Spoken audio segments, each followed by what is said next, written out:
Começamos agora mais um vídeo do Espaço Família. Vamos falar sobre algumas dicas práticas de como lidar com a procrastinação.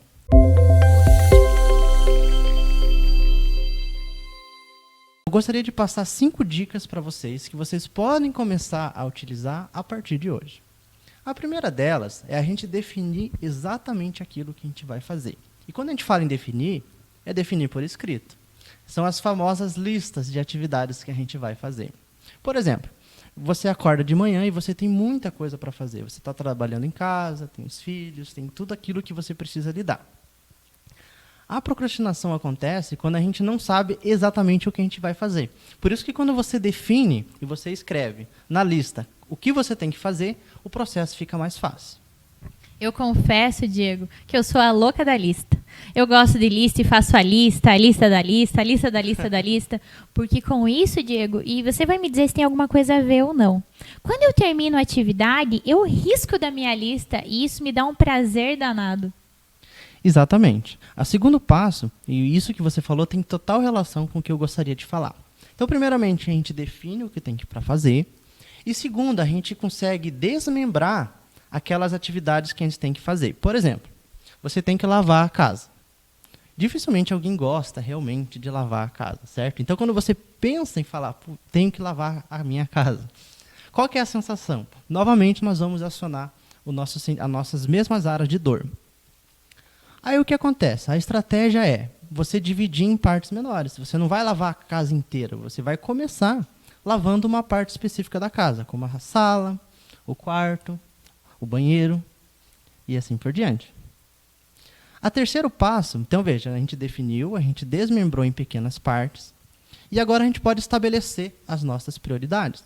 Porque nem sempre a gente vai ter tempo de lavar toda a casa, por exemplo, então a gente precisa definir nessas subetapas que a gente definiu qual é a nossa prioridade naquele momento. Não é verdade, Lani? Posso dar um exemplo, Claro. Diego?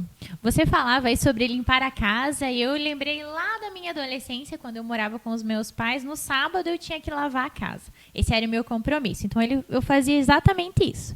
Tinha um compromisso grandão, que era limpar a casa, colocava isso em partes, ou seja, em cômodos da casa, né? E estabelecia uma prioridade. E a minha mãe sempre dizia que a prioridade no final de semana era limpar a cozinha e a sala. Porque se chegasse visita lá, eram esses os primeiros lugares que a visita veria. Então, com isso, lá atrás, há muitos anos, a minha mãe já me ensinou esses 3 primeiros passos, essas 3 primeiras dicas que você está fazendo. E eu trago esse exemplo para vocês verem como vocês podem fazer isso em tudo. Desde um trabalho escolar, desde um trabalho no seu trabalho profissional mesmo, até nas suas atividades do dia a dia, nas suas atividades diárias e em casa. Muito interessante o que você pensou, Lori, porque a gente pode aplicar em vários contextos isso, né? O quarto passo que eu gostaria de passar para vocês é você associar essas atividades com atividades prazerosas. Por exemplo, enquanto você está lavando a casa, se você gosta de música, ouça música. Se você gosta de comer e fazer um lanchinho ali, por exemplo, faça um lanche. E por fim, a gente pode intercalar essas atividades com atividades de vários níveis de gosto que você tem. Por exemplo, você tem que lavar a casa. Sempre tem aquele cômodo que é mais desagradável de você lavar. Por exemplo, o banheiro. Então você pode começar lavando o banheiro, para você se livrar disso logo. E em seguida você pode intercalar com algo importante que você tem que fazer, mas é mais agradável. Por exemplo, você consegue pensar num exemplo? Então, eu tenho meu WhatsApp profissional, Diego. Vou dar um exemplo aqui.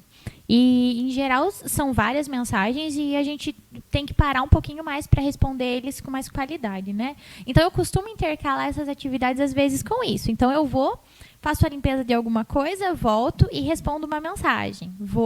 Faço uma outra atividade, volto e respondo uma outra mensagem. Costumo intercalar assim. É mais ou menos isso? Exatamente. Por quê? Porque, além de dividir, você não está fazendo apenas atividades desagradáveis.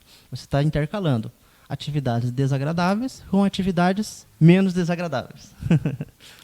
Portanto, as nossas dicas são as seguintes. Você define o que você tem que fazer, você desmembra em partes menores, você estabelece as prioridades, associa com atividades prazerosas e intercala diferentes tipos de atividades. Nós prometemos e entregamos a vocês 5 dicas práticas e simples que vocês podem fazer aí no seu dia a dia.